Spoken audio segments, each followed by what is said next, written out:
Merhaba arkadaşlar, kanalımıza hoş geldiniz. Bugün sizler için Afra Saraçoğlu ile Mert Ramazan Demir hakkında yeni haberler hazırladım.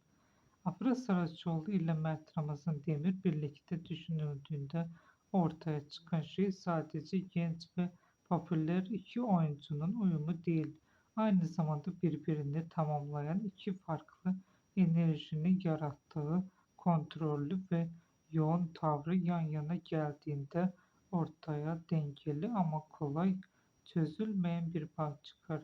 Bu yüzden onları birlikte düşünmek sıradan bir ekran çiftinden çok daha derin bir his yaratır.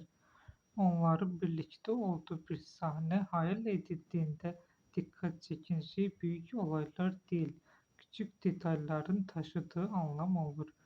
Bir bakışın uzaması, kısa bir sessizlik ya da yarım kalan bir cümle gibi aralarındaki bağ hissettirmeye yeterlidir. Çünkü ikisi de duyguyu doğrudan göstermek yerine hissettirmeyi tercih eden bir oyunculuk tarzına sahiptir. Bu da onların birlikteliğini daha doğal ve etkileyici hale getirir. Afra Saraçoğlu'nun içten ve sıcak enerjisi Mert Ramazan Demir'in daha derin ve içe dönük yapısıyla birleştiğinde ortaya tek bir duygu çıkmaz. Aksine hem sakin hem de yoğun bir atmosfer oluşur.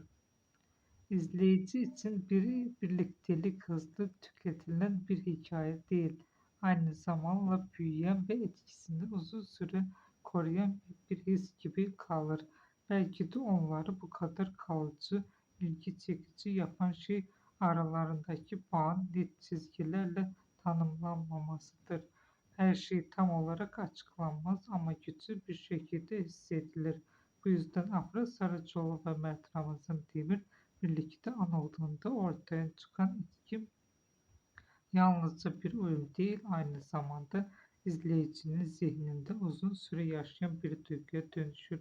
Bugünlük benden bu kadar arkadaşlar. Hoşça kalın.